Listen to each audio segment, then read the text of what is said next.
We are now in this Perek Yud Bet. This is like our sixth session now, pretty much, on the subject of David and Bathsheba, Uriah, Natan.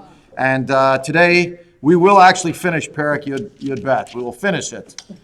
But there's even yet more to say. I'm going to show you what I mean by this. The end of the Perek is extremely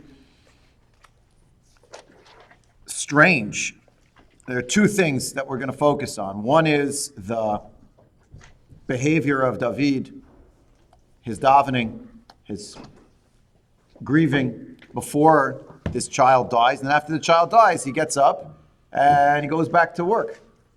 And everyone was even reluctant to tell him that the sad news. They were worried that he would harm himself. It's not clear. We'll see it inside. So that's going to be one story. Then we're going to see the end of the Perek, which is the end of the war with Ammon. The whole story of that's happened here with David and the Chet. Thank you so much.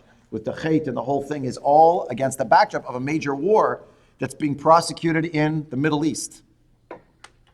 It was a major war. The ending of it had to do with Ammon, but as we'll see, we already saw, but I'll remind you now, and we'll see it when we get there.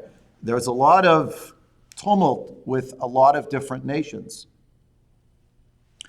We'll come back to that. And is that related, or is that incidental to the story of what happened with David and Bathsheba and the whole thing? Like, is it just it happened at that time, so it's mentioned then? Is there any kind of thematic connection, potentially, or not? Let me hand out these sheets while we get underway, and we'll look starting already in the Pshat right away. Good morning. Right away in the Pshat of the story on page 378. So after David is told by Natan about the various punishments, we learn that he will have as the last one that Natan tells him is that this child who is born will die. Vayomer Natan el David. This is verse 13. I'm sorry. Verse 13 is Vayomer David el Natan chatati laHashem. Vayomer Natan el David gam Hashem ha'avir chatatcha lo tamut. Efes ki ni'etz ni'atzta et oivei Hashem badavar hazeh gam haben ha'yilo lecha mot yamut. His child will die as well. Vayelech Natan el beito vayigof Hashem et hayeled asher yalda eshet Uriah David vayei anash. So immediately this child is stricken, who has been born to the wife of Uriah unto David, and he is in mortal danger. The fact that it says Uriah born to Uriah's the wife of Uriah, right? How much more? It's like, okay, well, we're gonna, you confess, and there's now it's in your face, and there's punishment. But if yes, what you did is well. Remember, we saw examples from Shmuel Aleph last time. We've talked about it before. That let's say Avigail was still called the wife of Naval. Remember? Sometimes it does that. It's sort of on the first marriage. Doesn't mean it at one's child. But here, it's looking back at you is very stark. This is where we learn to say Tehillim when people are sick. One of the places. Because when this baby is sick, yeah, he's davening. Good. One of the places for sure. We're going to see that a little bit later. Again, we'll see a source on that in Chazal. But yes. Right, but he's davening for the sick, right? For the sick, right, for sure. Now, here's the petition. Pasuk Tetzan, Vayvakesh David et Elohim be'ad hana'ar. David requests from Hashem on the matter of, or on account of, for the sake of the child. Vayatzam David tzom uva vilan v'shachav arza. He's fasting, and he's sleeping on the floor. Vayakumu ziknei veito alav lahakimo min haaretz v'lo avav v'lo vara itam lachem. He doesn't want to get up off the ground. They're sending the elders of his household. Everyone's telling him to get up. He won't get up. He won't eat with them. Any bread? Vayhi bayom hashvi, the seventh day. What? The seventh day of what? Of fasting, of davening, but also the seventh day of the child's life. Vayomot hayaled. Vayiru avdei David lahagid lo ki met hayeled ki amru hine viyot hayeled chai dibarnu elav v'lo shama b'kolenu ve'ech nomar elav met hayeled v'asara'a. It doesn't say it explicitly, but the implication is he's going to hurt himself. I think. I mean, the seventh day, the child dies, and the servants of David are afraid to tell him that the child has died because they said when the child was alive, we spoke to him, he didn't even listen. So now how can we tell him? See, something terrible is going to happen. Okay, I just want to get the circumstances in my mind. That when Natan tells him what's going to happen to the child is not born at that Is point. born at that point. The child is born, and this takes place just a couple of days later? No, the day of. The day That's of, what I'm going to argue. The child is only 7 days old. If the child is not older, Kid never had a bris. Kid never got a name. okay, and It's that's a nameless, why he doesn't anonymous have child. that Never shiva. had a bris. There's no shiva because the child is an aphel. Didn't even get to the 30 days. But the point is, look at the top of page 378, by the way. Just the top of this page. The last pasuk in Parak Yud Aleph. I mean, it really starts on the page before on the bottom, but it's, right? It mentions this, right? It says, "Vatele lo bein vayira davar asher asa David bein Hashem." There's something about the birth of the child, and then the Navi comes. And then the Navi gives him this story. Notice now that the strangeness is, they don't even want to tell him because he's been so mournful and despondent over the period of the 7 days of this child's life.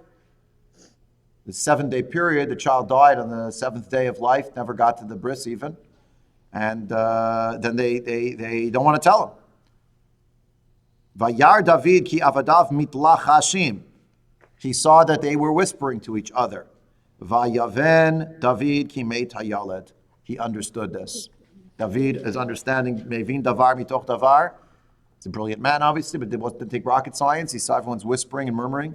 Vayomer David al avadav hameit hayaled vayomru meit. They had to acknowledge now that he asked it, so that's what happened. Now, things that a little stranger as the reaction.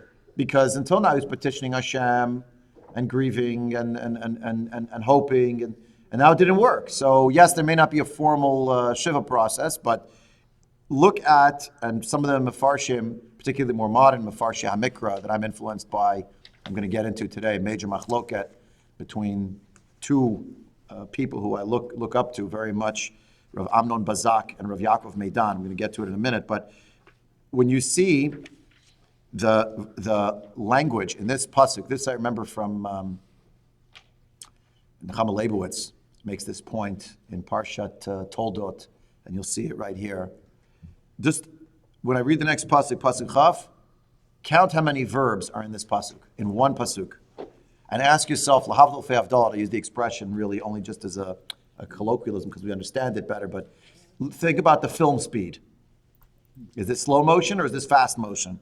Vayakam David meha'aretz, vayirchatz, vayasech, vayichalef simotav, vayavo beit Hashem, vayishtachu, vayavo beito, vayishal, vayasimu lo lechem, vayuchal.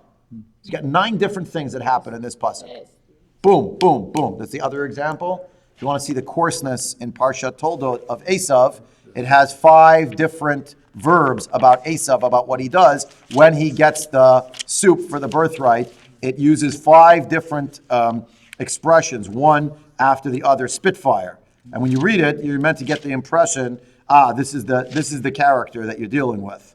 The pasuk goes, right? V'Yakov natan le'Esav lechem unazid atashim v'yochal v'yesh v'yakom v'yelech v'yives. 5 verbs. He ate, he drank, and he got up, and he went, and he abandoned. V'yives Esav b'chor. He couldn't care about it. He denigrated it. The first one, Vayakam, I remember reading somewhere that when you see a word like that from the verb kum, there's a shift, like Vatakam Chana. Yeah. So, Yeah, there's some kind of like a shift in thinking or trajectory, and that's right here. Yeah. That's right here, right. So exactly on those lines here, he got up, he got changed. Vayomer avadav elav, they're wondering what is going on. Vayomer avadav elav, ma davar hazeh asher asita bavur hayalad chai tzamta vatevk v'chasher meta yelad kamta v'tochal lachem? Question mark, exclamation point. When this child was alive, you were fasting and The 7 days, spoken like a true master of Bikur Cholim. he was on the ground and he he already said Shiva. And it was from the 7 time days, that- Dafka. From the time telling him. I sat Shiva already. That's basically what he's saying. I sat Shiva for this child. When he was still alive. Because I knew that the Navi told me that this child is not going to survive. I davened anyway. Try anyway. Didn't work. But I sat the Shiva already. And that's basically what he's saying. Vayomer be'oda yeled chai. That's what he says. Be'oda yeled chai. Tzamti va'evke. Ki amarti mi yodeya. V'chanani Hashem v'chai hayaled. Who knows? Maybe God will show me grace, and this child will live. Ve'ata, and now, mate, it died. Lama za'anitzam ha'uchala shivo od. Can I bring this child back? Ani holech elav v'hu lo yashuv elai. I mean, that's incredibly sad words, right? This child will not come back to me. I'm going to that child, and I'll join that child in the other world at the end of my life. And that sense of, almost lahavda, one foot in the grave. Vayinachim David et Batsheva ishto, vayavo elev, vayishkavima, vatilid bein, vatikra et shemo Shlomo, v'Hashem ahivo. And then it describes that David consoled his wife, Batsheva. Now she becomes his wife. Somehow after the death of the child, she became his wife, forged in the kiln of their pain. Question mark? I don't know. But and then it describes that they have this child, and its the name of this child is Shlomo, and Hashem loved Shlomo. Vayishlach biyad Natan and Aviva. He cried Shemo Yedidia ba'avur Hashem. And what happens? The message comes from Natan and Avi. What's his name that Natan gives him? The prophet's sharing and giving the name. We'll have those profit sharing going on. Profit sharing, yeah. A sign of my age. I'm starting with the puns. Okay, but he gave him the name, right? He said, no, his name is Yedidius. It's a person with two names. There's Yaakov, Yisrael. He's got two names. There's Shlomo from his parents. There's Yedidia from Hashem, beloved one of Hashem. We'll come to Shlomo. I don't want to talk about Shlomo today. This is not the end of the parak. It's still the end of the war from Chavav to Lamed Aleph. And hopefully we'll get to that a little later today. First, some questions, comments. Go, Okay, please. two Tell us. things. He feels he owes comfort to his wife more than dwelling on how he feels about it. So quickly we're switching over that he's comforting his wife, number one. Good. Number two, unfortunately, what is the halacha of sitting shiva for a katan? So we just described a katan, yes, but not a nafel. Nafel is a child who dies in the first 30 days of life. So there's no shiva. Okay. Formally. Okay, But still, the it's servants not are a saying, problem. well, you're not even sad. You got up, you got changed, you came to work. Okay, let's go. What happened? So he's explained. And he's explaining in these words, don't think I'm not grieving. Just saying I did the outward manifestation of grieving 7 days before. Can't keep going now. I'm not moving on. I'm just getting up and carrying on, but I'm not moving on. That's what he's basically saying. Yeah. Has to take care of comforting and business. Yeah, for sure. No, but that's the thing, Now, if you look in chapter 12, go back to page 378.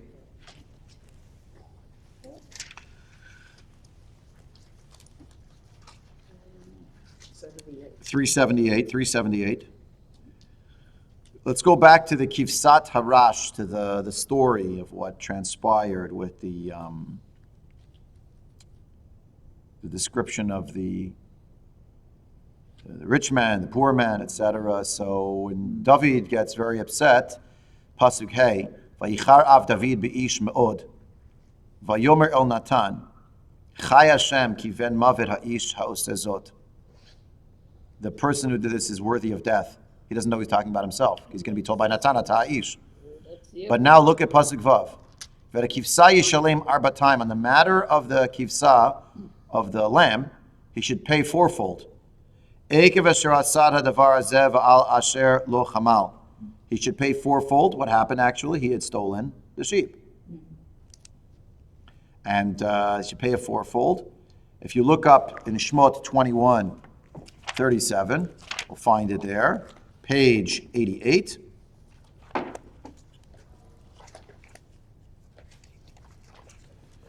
Page 88. Hold your finger 378, of course, but page 88.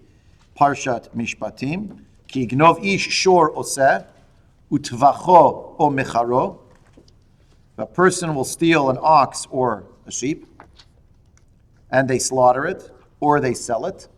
Chamisha vakar yeshalem tachar asor, ve'arba tzon tachar aseh. So that's the halacha, fivefold for an ox that was stolen, fourfold for a lamb that was stolen. And what did David do? He pronounced sentence. The person who did this should die, and also he should pay back fourfold. So the Gemara in Masechet Yuma here, the first page over here, Yuma Chav Bet Amud Bet, maybe you have sheets there. Amar Rav Huna,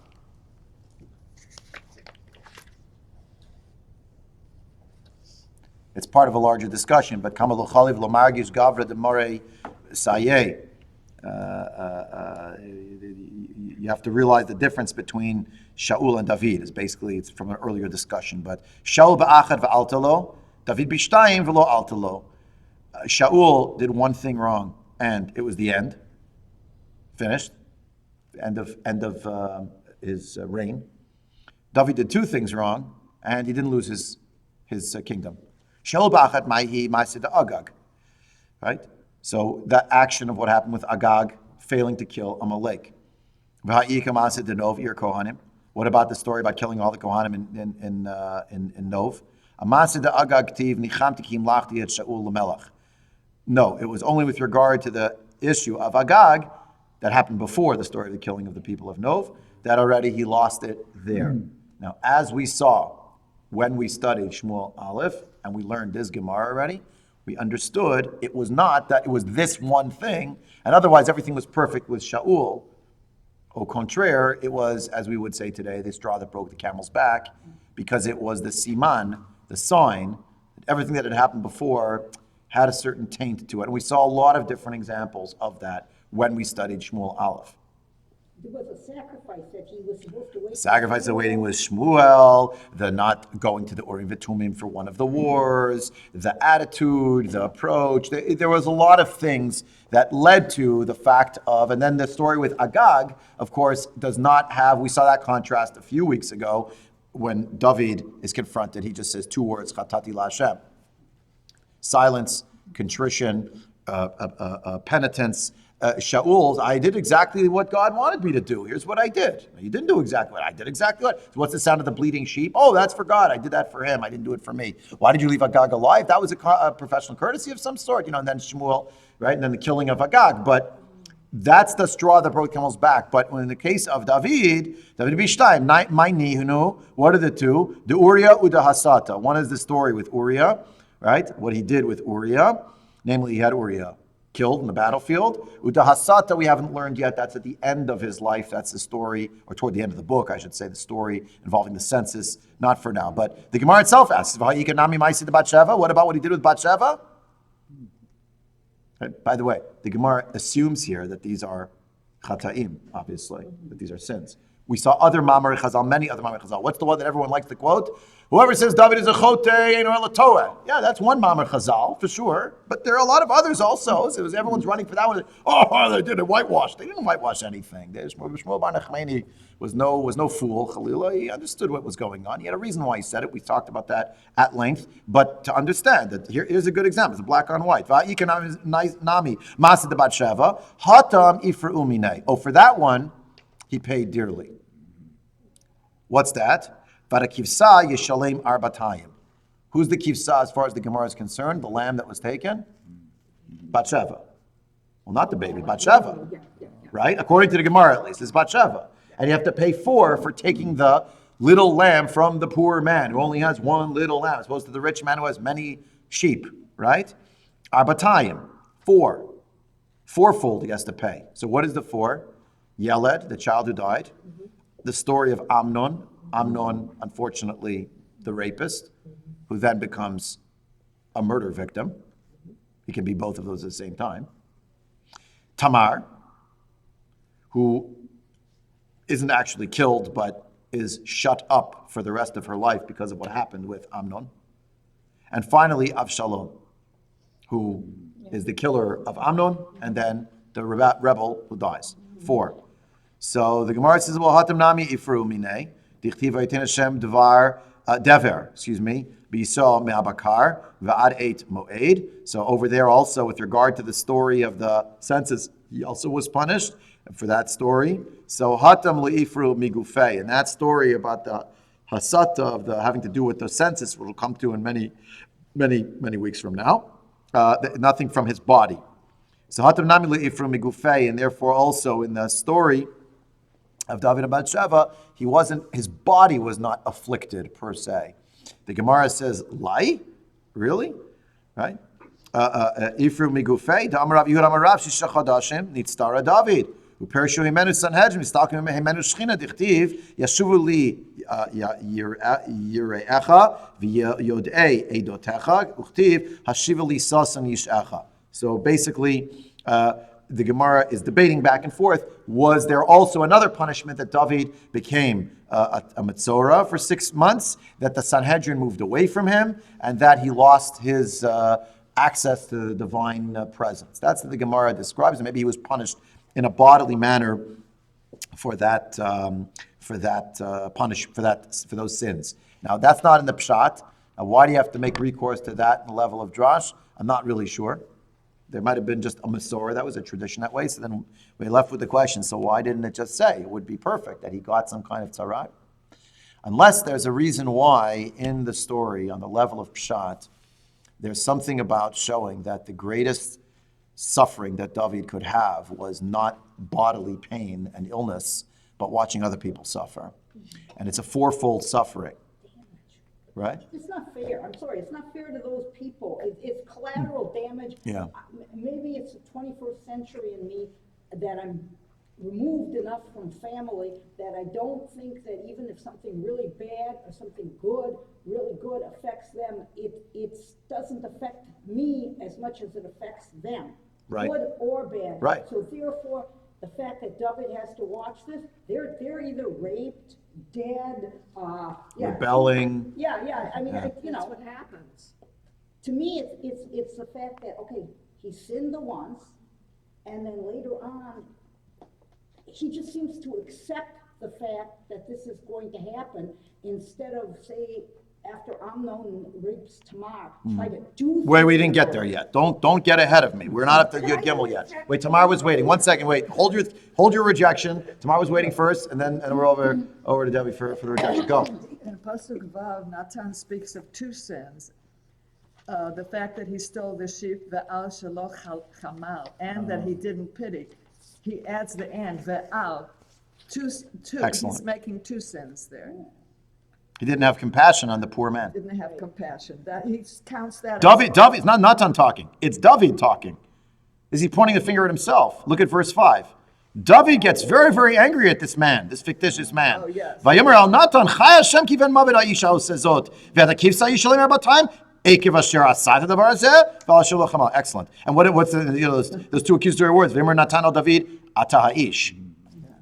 Well, But it's outstanding that he mentions not having compassion as a sin in itself. excellent. Yeah, for sure. So I agree with you in your assessment of David, and I have to interject that if you really love people in your family, Yeah. which I believe David did, that sometimes the pain you feel when they are in pain, there's all kinds of trite things, It's like a great suffering, yeah. Exactly. So I don't think we can, and maybe that's my personality in the 20th century, but I think there's, Someone's phone, I think, is ringing. Someone's phone? That bag? It's ringing. Oh, good. Yeah. anyway, I think when I'm we look looking at around. everything else about David, that there's some of that too. It's not like he is not, when Yeah. all of these things happen, Yeah. that he's not feeling it, or maybe depending on the scenario, and there were many, he might be feeling it at a higher level than the person going through it. Could be. I mean, I was going to say on the religious level, your question is my question, is everybody's question. But HaKadosh Baruch Hu, Hashem runs the world, and He's telling you that's how I run the world. You think you're getting away with it? You're not getting away with it. Midah kineged midah, and it's not that human beings should be carrying it out that way, but the Almighty has His ways. You're right. We're left with these questions. Why should this one and that one suffer? Good question. The question is better than any answer I can come up with. That's for sure.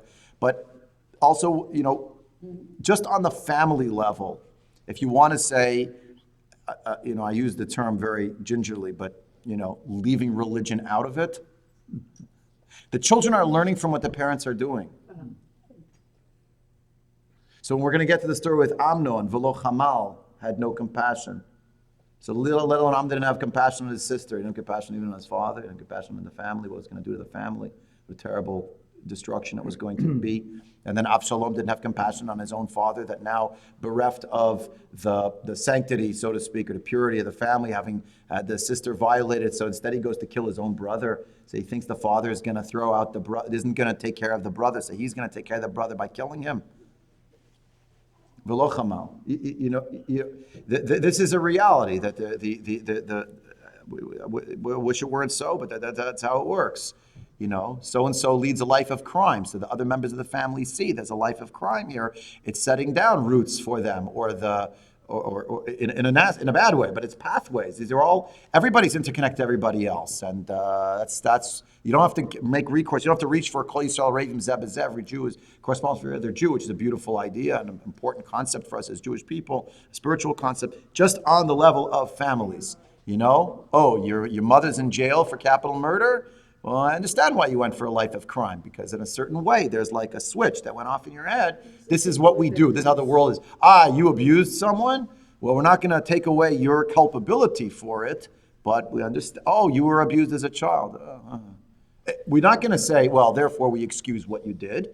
Say, how dare you do this? But Ruba de Ruba, there's some case where it turned out there was some traumatic experience that person had that informed their skewed value system. Again, not to excuse or exonerate, it's not exculpatory, but it's sort of explanatory that there is a whole dynamic that's connected. And one of the things, and again, it so happens, the Navi says, and by the way, when this happens, don't think it's coincidental and it's just because you did this, everybody thought they can run amok.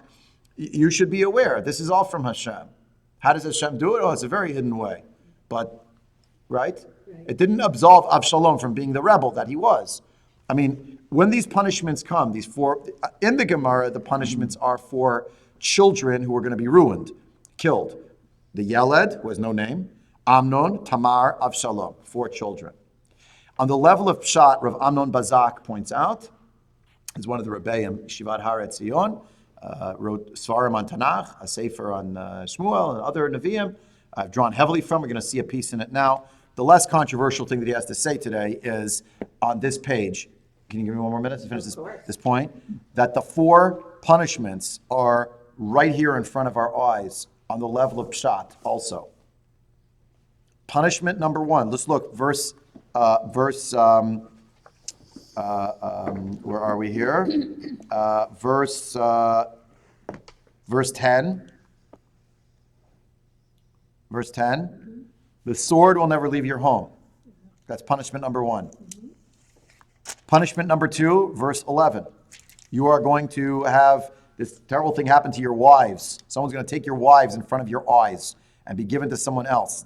He doesn't know yet. We know because we've read the story to the end who it's going to be. But, we can't imagine something so horrific. But Dathan's telling him this punishment number 2. Punishment number 1 and punishment number 2. 1 is a sword. It will never leave your household. Number 2 is that the thing with the wives. By the way, it turns out punishment 1 and punishment 2 are intertwined because that's going to be the rebellion of Avshalom. That's going to be it. Comes to punishment 3. There's an interruption before punishment 3. Right? What's punishment number 3 supposed to be? It's mitigated. Punishment number 3 is you're going to die.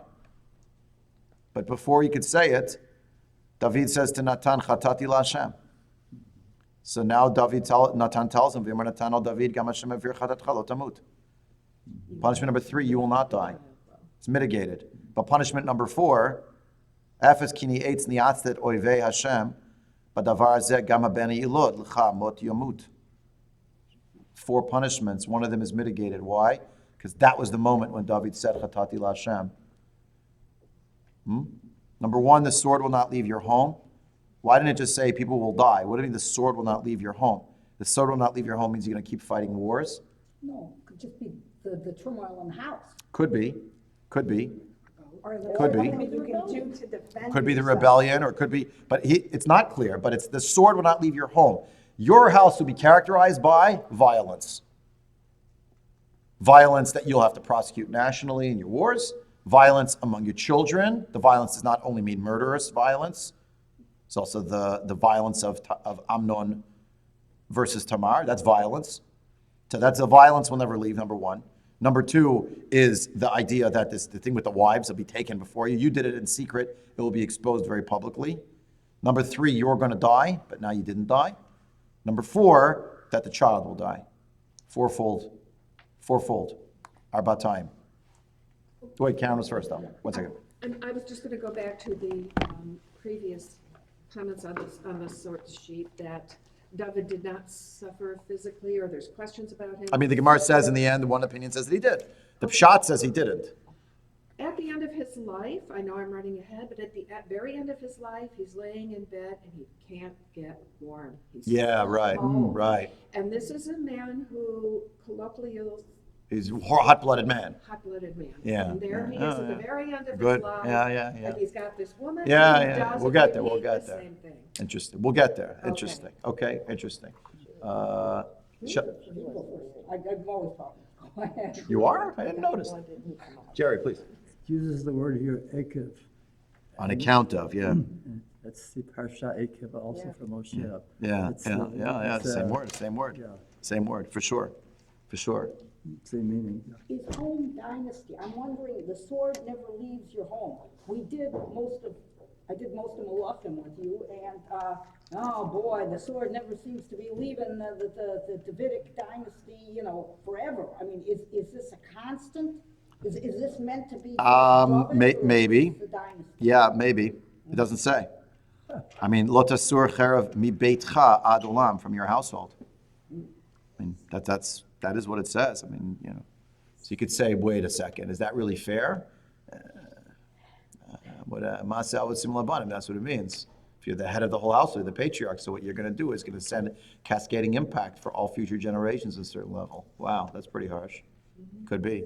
Debbie? And the not dying ties into what I said before to me, because it would have been easier if he was dead not to have to watch all of these things that his family, Yeah. all the punishments Yeah, were going yeah, through. right. Would have brought release at least. Exactly. Though the Gemara debates in Masechet Brachot, it's just in the daf the other day, what people who have left the world know or don't know about what's going on in the world here. Sort of left open-ended a little bit, but but how much they know, what they know.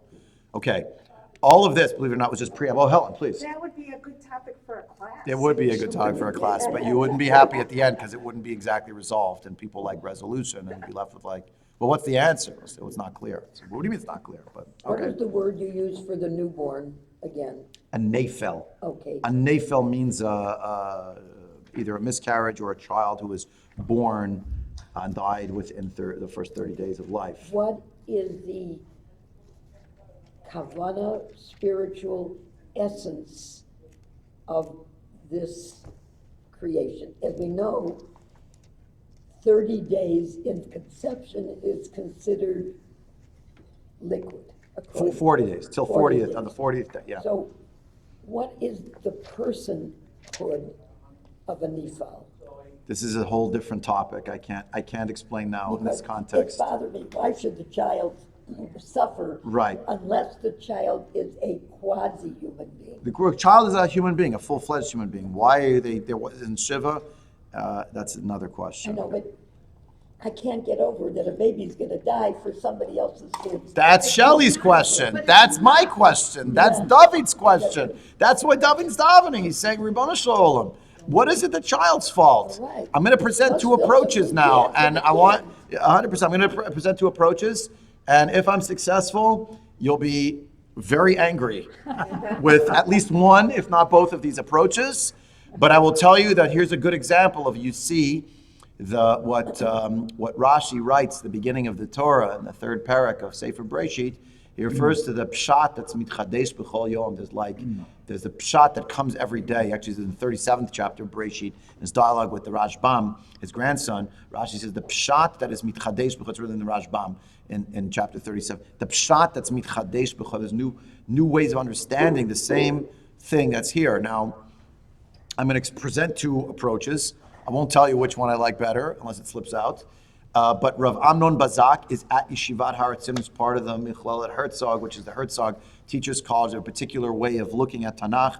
And he is here going to, without mentioning each other's names, go up against his colleague, one of the Rosh Yeshiva, Yeshivat Har Etzion, Rav Yaakov Meidan. They're two very creative thinkers.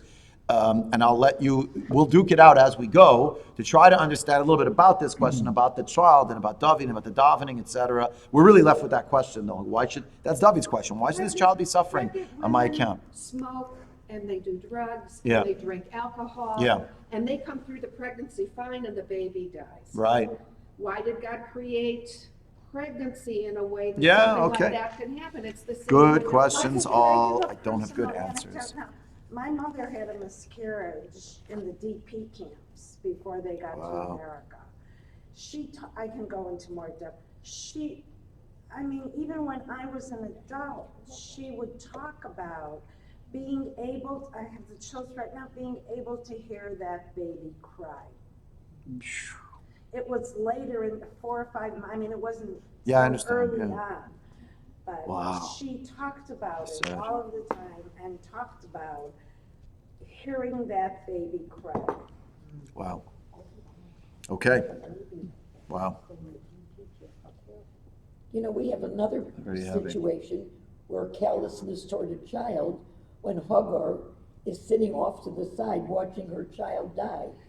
So someone might come from somewhere and think, well, the Torah is highly callous-minded about children. Well, Hagar might be callous-minded about children. Maybe, maybe not. I would argue she cared about her child, but she felt the child was beyond reach. She couldn't help the child, and she gave up. That's another story. But going right back to this, let's take us in the context of what's transpired here. We have the story of David and Bathsheba.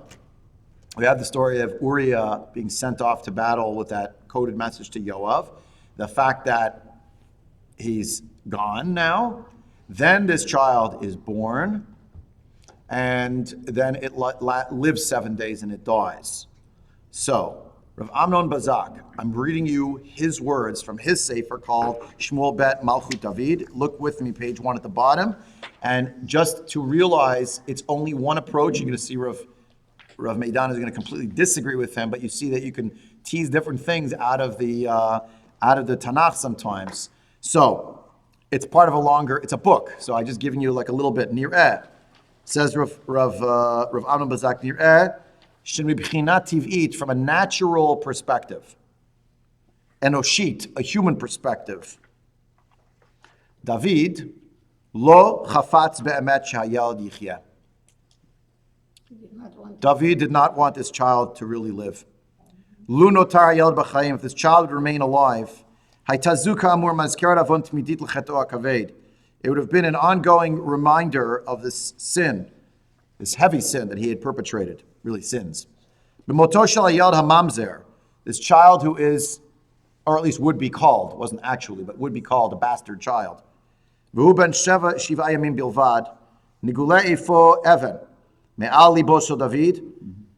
a certain stone, a weight that was on the heart of David that's been lifted.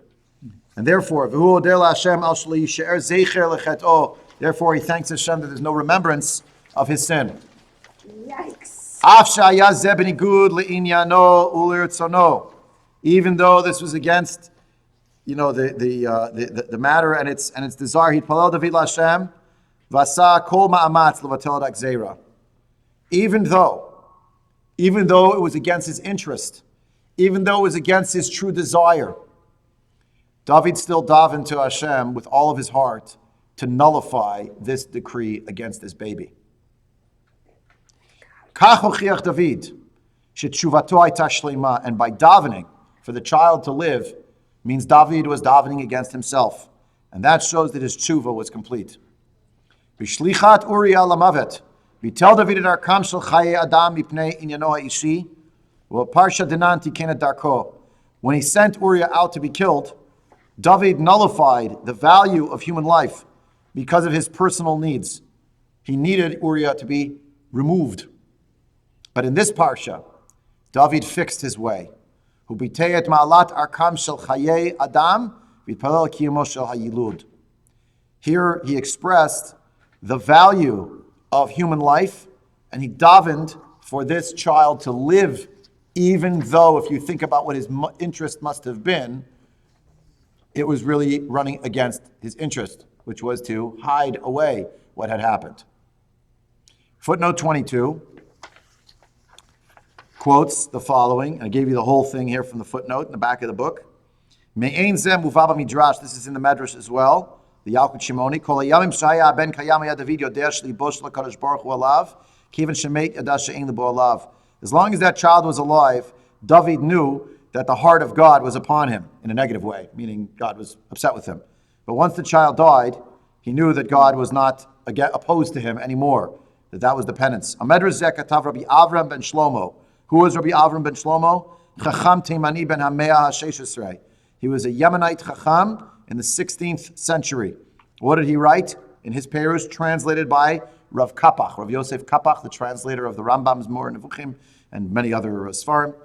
So Rav Kapach translated this work of Rabbi Avram ben Shlomo was a Chacham Teimani. Lefichach, Haya David mitcharet, puts in parentheses, mitzta'er. Al pi ha'adata Rav Kapach, mitzta'er, he regretted or was tormented. Kulatan shivat yamim, ve'omer shema yichya ben. He was worried all 7 days. What if this child lives? Va'ani nidon begehenim, and I will be judged to go to Gehenim. Lefichach yatzam mitanesh yamut haben. According to this parshan, at least, he was davening and fasting that the child should die.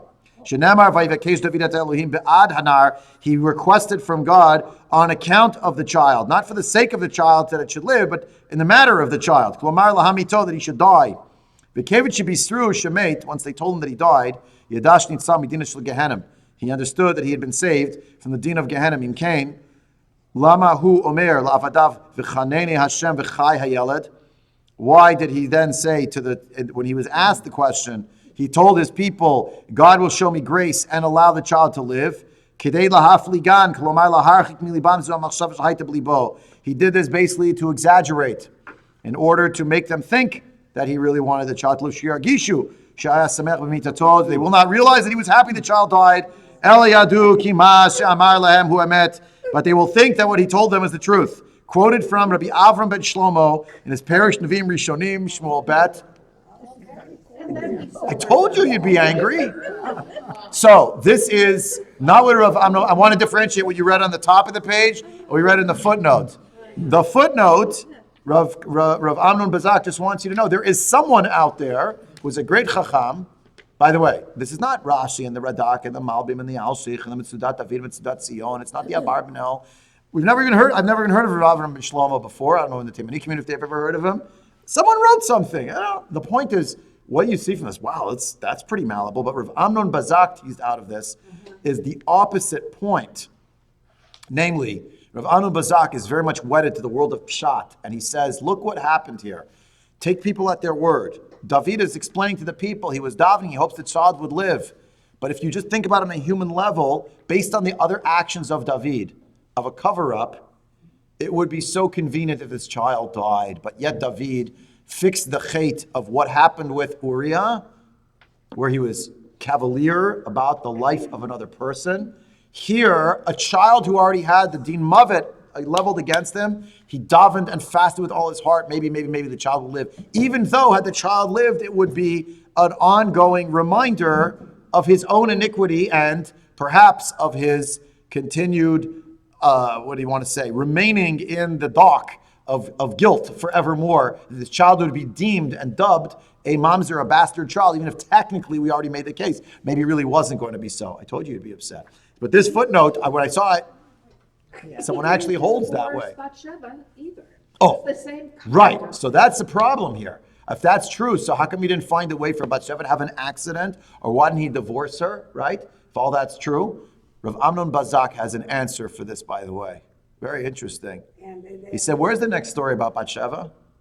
It's in Sefer Malachim Aleph. For 5 minutes, she comes in and says to David, what's with my son? You promised me with my son. We don't hear from her at all. In all the chapters coming, there's not one reference to David and Bathsheba together. It's almost as if he has this slew of wives and he said, okay, now we have Shlomo, goodbye.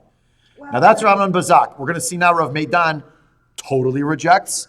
He doesn't say him by name, but he has a whole other approach. which we'll come to momentarily. Please. I guess what bothers me about things like this is it's in the realm of speculation. What right do they have? You're saying to footnote enter 22. into David's mind? Footnote 22. No one can know what. Footnote 22 you're talking about. Yes. I'm talking about the whole thing. Well, They're Rav, not saying, well, maybe he really wanted the child to die. They're presenting it as a fact. He wanted the child to die. okay, so Rav Bazak said a little differently. Rav Bazak said he should have wanted the child to die. And then he tells you in the footnote, by the way, there is among the Chachmei Teiman, there is actually someone who holds that actually, that is what he really wanted. If I can, But he doesn't know. So why does he present it as revealed, Min HaTorah? He's speculating. Rav Avram ben Shlomo here in the footnote No. is 100% speculating. You think Rav Avram ben Bazak is also speculating? Now we're coming to one of the critiques of the sort of new Tanakh movement. One of the critiques of the new Tanakh movement is that placed in the wrong hands, one has lowered the level of the greatness of the people who are in Tanakh to be, they call it Tanakh ba'arba einayim, begova einayim, means on the level of on eye level. And the critique is, well, unless you can show me that it either says so explicitly in the Torah Shebichtav, meaning in the Nach, or you can find a source in Chazal. How could you could say whatever you want, so you can make stories up, but where does it begin and end? I fully hear the critique. I thought that when I read this footnote, I said to myself, what? I didn't have words. What?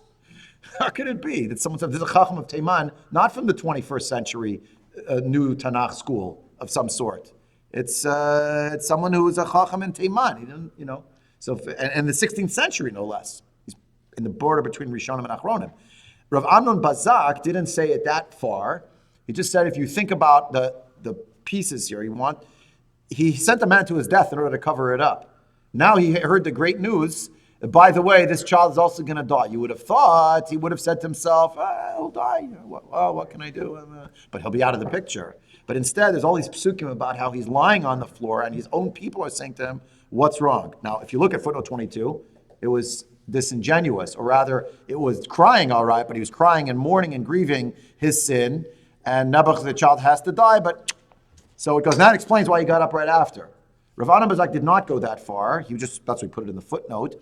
He's saying, even though it would have been against what you would have thought was the interest of David, this tshuva process is that he sat shiva for this child while the child was alive because he knew that it was dying because of what he did wrong. And he davens to Hashem that the child should live, not die. On a human level, you would have understood that he would be saying, and there is someone, in fact, who wants to claim that. Rav Bazak says, I'm not saying that. I'm saying, you see that David this is the tikkun for the death of Uriah, is the death of the child. And therefore, he's davening. And therefore, the davening that's going on. By the way, he doesn't daven together with Bathsheba. It's not about this product of the sin with Bathsheba. It's you cause someone to die, someone you should love will die. So he's davening. Rav Amnon Bazak is saying he davened his heart out and it didn't work. And he expressed, that's the last line before footnote 22 is cited, Parsha Dinan Tikenet Darko. He fixed his way. Hu biteet ma'alat arkam shel chaye adam v'itpalel al kiyumo shehayilod. He davened that this child should live, even though there would have been a good case to be made that he would be happier if the child was out of the picture, not reminding him every 5 minutes about what happened. But your point, I still say, it stands, which is, and that's the critique of this school of Tanakh that I'm actually very enamored of because it brings it into the fold. You understand it, but in the wrong hands for sure. And maybe sometimes some would argue those are the wrong hands already. Like have you denuded the text of the Tanakh of its authority, coupled with the Torah Sheba'al Peh? It's an issue. Now that's all on one side of the ledger. You ready for the other side? Rav Yaakov Meidan wrote a whole book. It looks like it's a small book. But he wrote a book of over 100 pages. They're not the biggest pages in the world, I'll grant you, but a 100-page book, a monograph, on the subject of David and Bathsheba. Turn to the next page. In Hebrew, not translated yet. But you're with me, so I'm translating a couple pages now with you.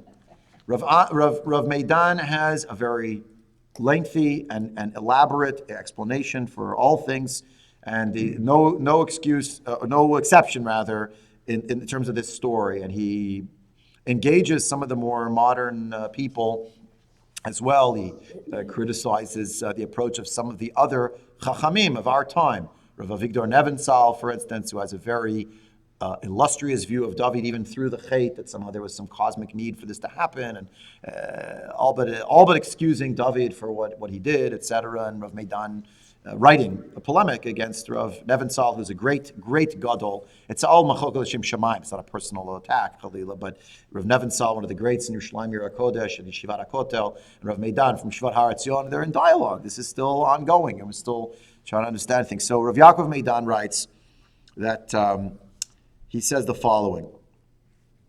We'll read it inside, I guess, but realize you're on page 99 out of like 150 something pages. So it's like, well, what about the rest of the argument? Okay, I'm cherry picking, but Rav Meidan's argument is essentially that this little vignette about the child tells us that actually everything for David, everything, was actually about the love of his children. And it's an ongoing thing. Therefore, the most terrible punishment was about these 4 children that were going to be ruined or die or what have you. There was nothing worse for David that could have possibly happened. And I'll read it now in Salachay Nira Lanu. Sheish lo osif l'derech zu af shikul merkazi nosaf. Let me put into this weighing of the balance just the main weight, the main issue. Hakav hamanche b'sharsheret chata'av shel David hu goralo shel haben. The directing, guiding line, guiding principle in this chain of the sins of David, from beginning to end, is only about one thing: the fate of this child. Now he will explain what he means. La'havanazu, according to this understanding, mishinodal David shezar'o navat berachma shel Batsheva. Once David knows that Batsheva is pregnant because of him, Nechlatz David le'peula mihira lo machmar abusa. Not only because he's ashamed does he do what he does afterwards, ella ve'ulai be'ikar, maybe principally mechashash pen yivula la'ubar lezar'o. He's worried about the impact about what's going to happen to this child, what is really his child, the fate of this child. Im yavo Uriah habaita v'yivada lo she'ishto hara liznunim. If Uriah comes home and he will find out that his wife is pregnant and it is an illicit relationship of some sort, one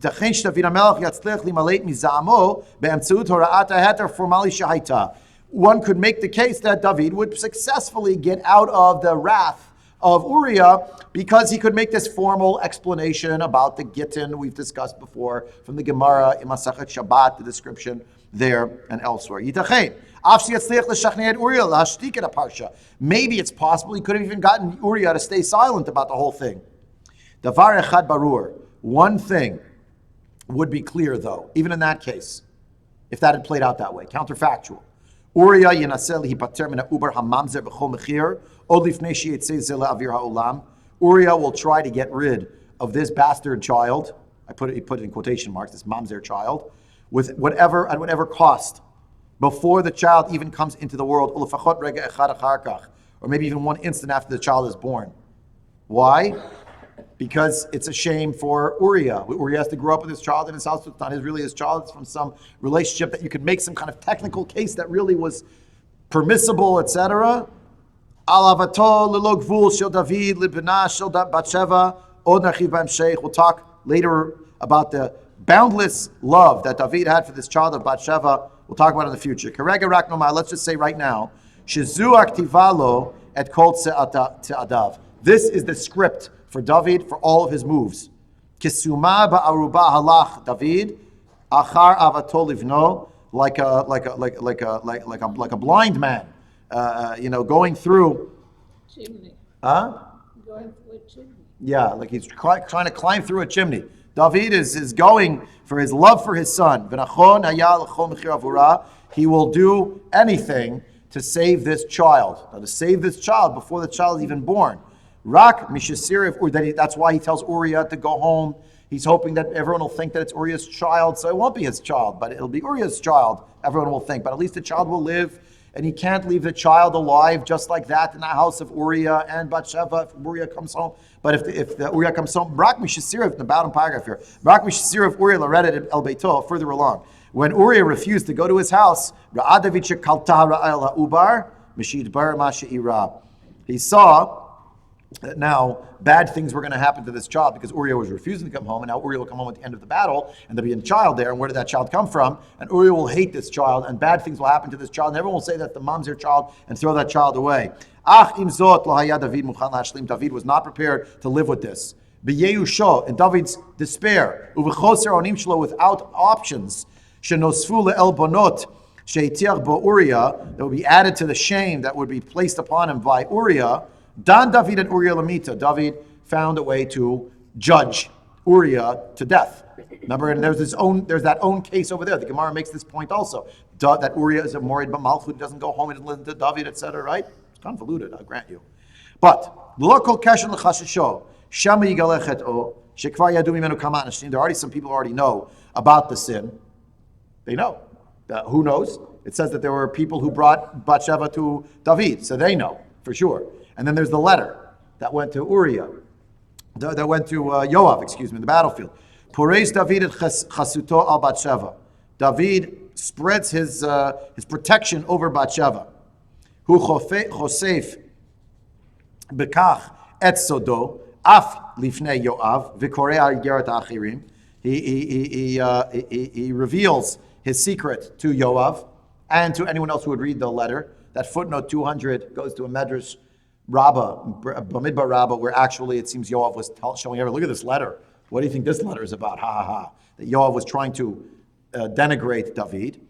We'll come to that later about the David-Yoav relationship. Shiadu she'Uriah mate apim zimat David. People knew that it was really on account of David's libel, basically, and his conspiracy that Uriah died.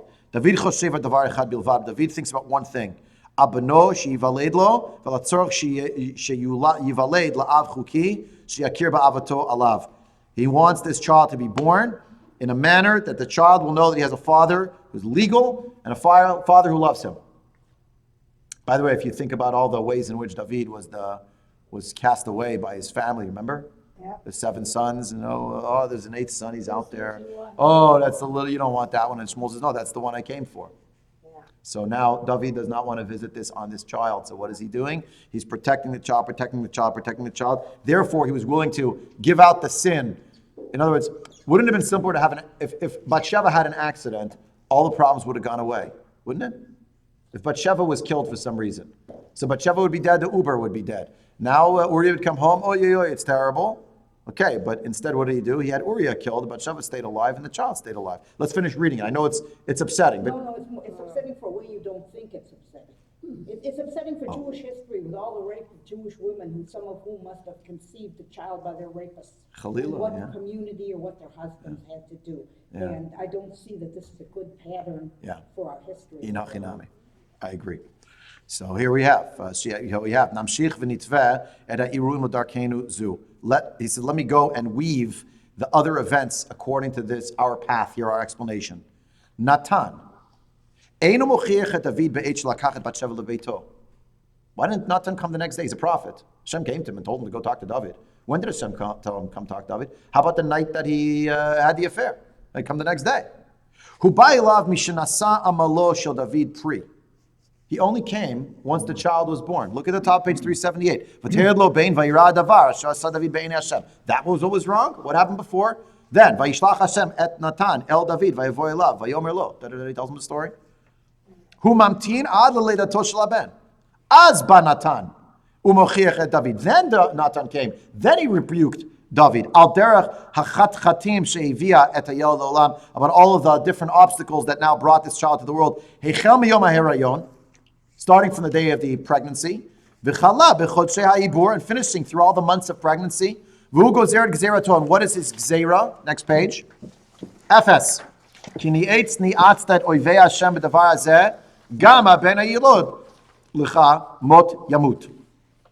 Right? This child, right? This child that is born to you will die because you caused this blasphemy by the enemies of Hashem. Kol amalo shel David lahagein al beno. Derech harigat Uriah, ulekichat bat Sheva isha yarad l'timyon. Everything that David had struggled to do, strove to do, to protect his child, have Uriah killed, marry Bathsheba, the whole thing went to ruin. Onesh zeh pogeh b'David yoter mikol onesh acher. It's this punishment that hits David worse than anything else. Et kol chelko ba'onesh hamit mashech nosei David b'gvura. All of the parts of his prolonged punishment that are coming, David carries with mightiness. Hu mekabel alav et mot banav v'adachto mimalchut. He accepts the death of his children and being pushed away from being the king. Hu shotek be'et she'Avshalom shechev im nashav. He's quiet and silent when Avshalom sleeps with his wives.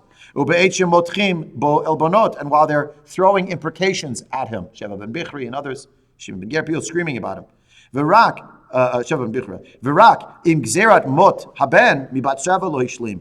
The one thing that he was not able to reconcile was the death of this child from Bathsheba. He's asking from Hashem and he's fasting. He's lying on the ground and he's weeping. It's different, this punishment. The other ones, he knows he's being punished for his sin. With his fingernails, he's pleading for this child.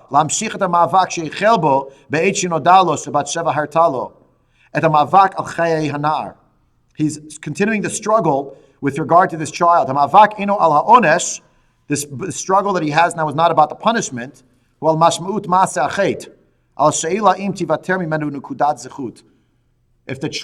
If he could show love for this child that was born of sinful activity, if he could find a way to pray for this child, the child would have been saved, there'd be some nikudat zechut from the terrible thing that happened. Something good came of it. What's that? That he learned to love this child. He didn't throw the child away, and it would be this child.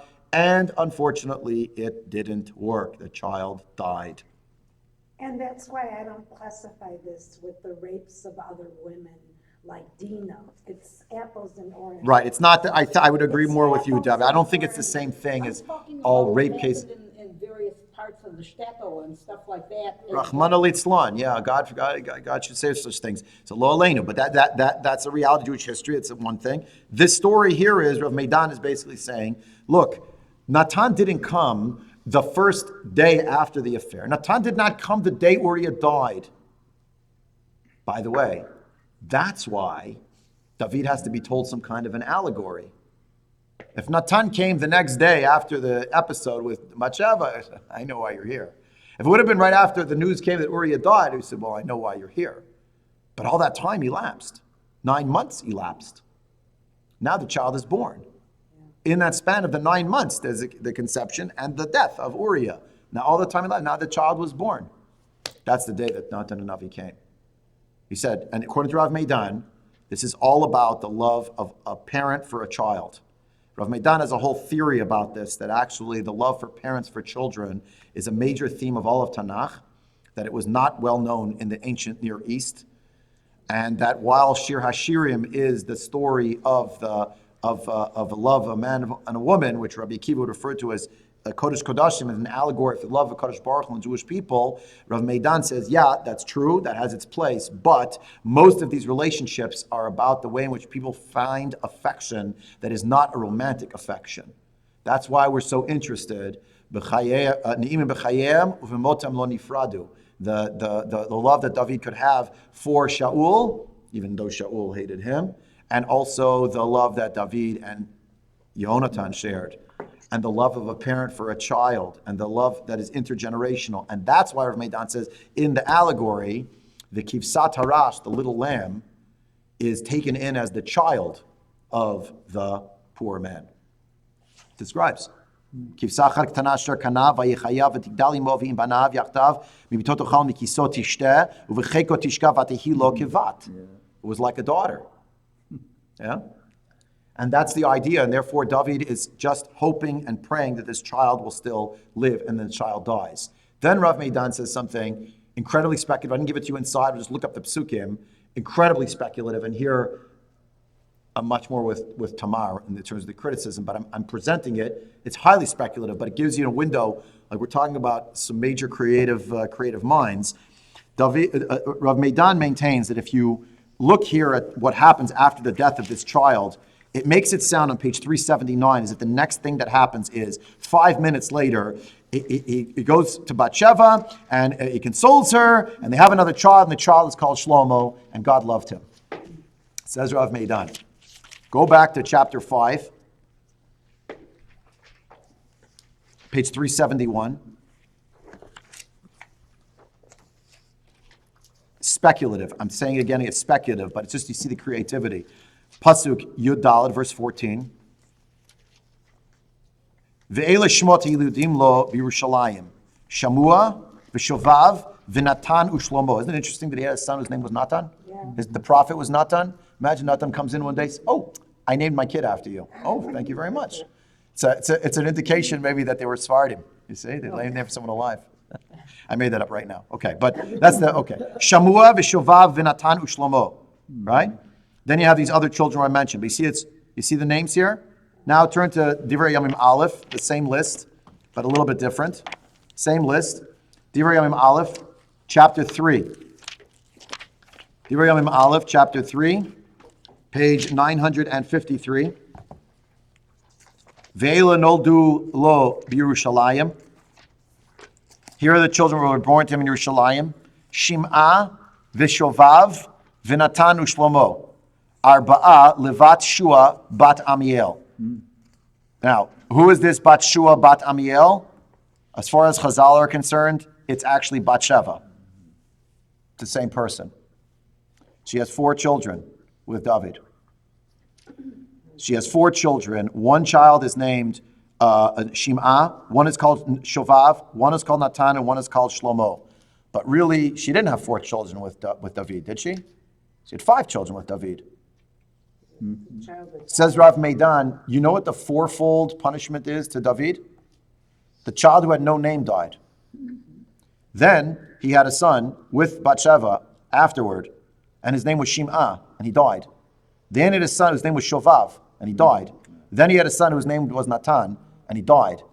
And there was only one son who was left, and that was the 5th son to be born, and his name was Shlomo. And he was called Shlomo because of the Shlemut, that this is the child who we pray will live.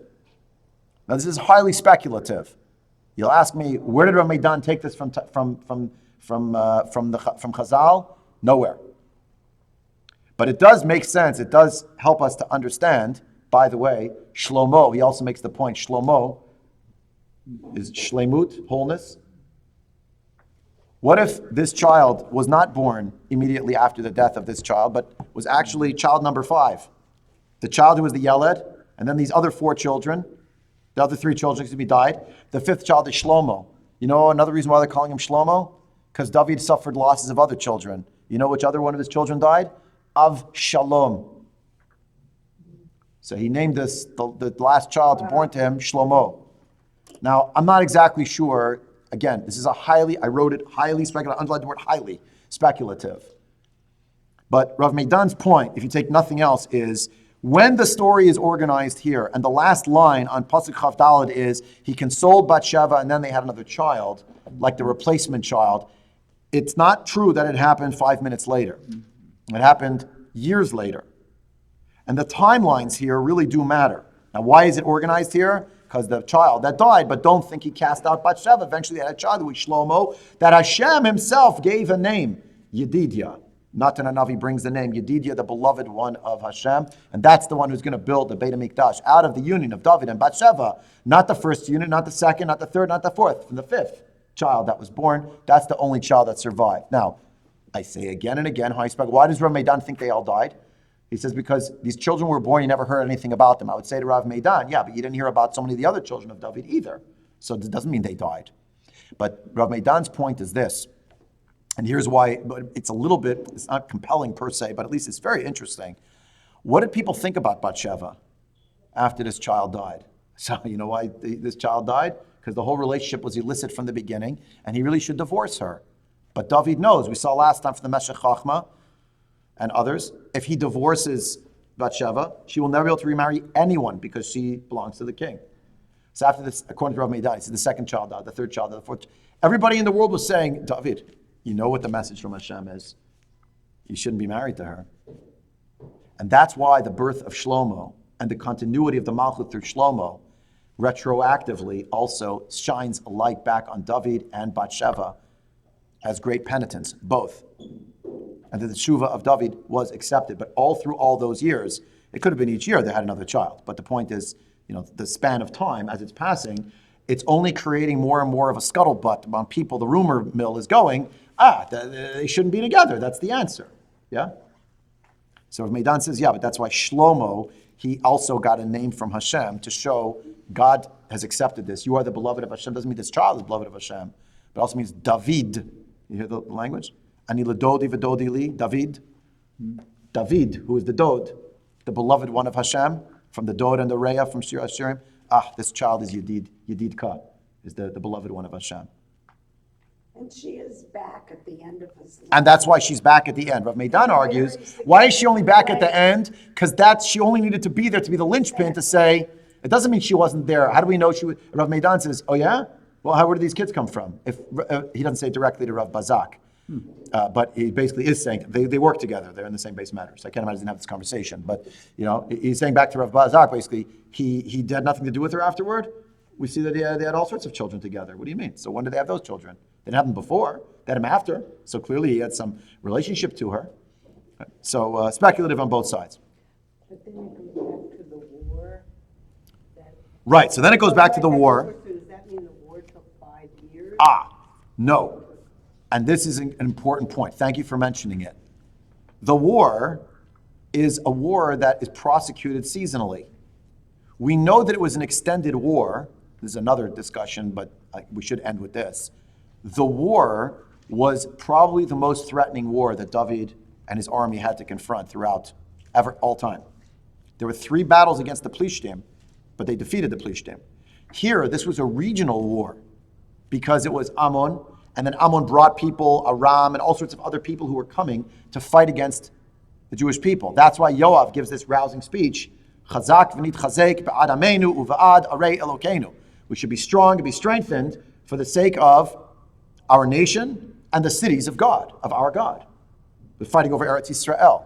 Now, here is a great example where someone writing this in the 19th century cannot write like someone in the 20th, 21st century, like the people, I guess again, Shivat Har Etzion, these are people who literally have gone out to the Shatach to defend Eretz Yisrael. Yeah, they know what this feels like. And so when they read these psukim, they say, Yoav, I understand now I gave the speech because it was a regional war. It was a coalition of Egypt and Syria and Jordan and what's going to be. We don't know what's going to be. We're davening. Yeah, so that's what's happening there, and therefore the war has 2 parts. One part is fending off the other nations and leaving just one nation left, which is Ammon. They were like the big player. They put them under siege, and that's why chapter 11 begins, Vayhili Tshuvat Hashana. It was after the year had passed. It went back to the season of war in the siege. And in that season, they prosecute the end of the war. This is the piece of the prosecution of the end of the war. What's the story with Uriah Achiti? It's somewhere in the battle related to the time period toward the beginning of the siege. So Rav Meidan, Rav Bazak holds it this way as well. This end part about the war is not really happening here. It's actually already happened already. But why is it organized in this way? To put the brackets, we see this a lot, before and after. The brackets going in between, right, is that you should understand the story of Bathsheba, David, Bathsheba, Uriah. It's sunken in the middle between the 2 bookends. But you should realize that the timeline really is, they finished the war, and by the way, that makes, when you read this and you see that David is wearing the crown, it's all in that 9-month span, while the gestational period of the baby. He's getting the crown, he's wearing the crown, he comes back to Yerushalayim, everything's great. Vayoshev David b'chol ha'am Yerushalayim. It's already finished what happened with Uriah. That's like a detail in the war. But the war finished, a triumphant to come home, and then the baby's born, and then Natan comes and he says, Ata ha'ish. Fall. And the idea that it's bracketed inside of it, Davka, to show that it's in the context of the war, which is part of the reason why there was this sense that, the gloves came off of morality and loosing the moral bonds, etc. And things happen in war, and the like. Okay, we've gone way over time today, so we'll stop here. God willing, we'll resume next week. I was just going to leave for your consideration. You could read it for yourself. When you go home, the Gemara here, that when Chizkiyahu HaMelech is on his deathbed, from which he recovers, and Yeshaya HaNavi, the prophet, tells him it's over, and put your affairs in order. So what does he tell him? In a very angry way, Chizkiyahu HaMelech says, Ben Amotz, Kalei nevuatcha v'tzei, stop with your prophecies and get out of here. Kach mikublani beit avi abba, I learned this from my forefather's house. My father's father, meaning from David HaMelech's house, says Rashi. Afilu cherev chad munach al tzavor shel adam, al yimana atzmu min rachamim. Even if a sharp sword is sitting on a person's neck, let them not forestall the possibility of compassion and mercy from Hashem. It should still daven. And therefore it says there that Chizkiyahu turned his face to the wall, which the Gemara in Masechet Brachot says, the wall of his heart. It means he looked really deep inside himself, and he davened with all of his heart, and Hashem gave him refuah shleima. And we learned from this. Okay, that's part of the story. That's why he got the death sentence in the first place, because he didn't want to bring Menashe into the world, etc. Okay, Ad Khan for today. We'll resume, God willing, next week with, I guess, the last psukim of Perek Yud Bet, and we'll begin Perek Yud Gimel at that time. What a heavy day.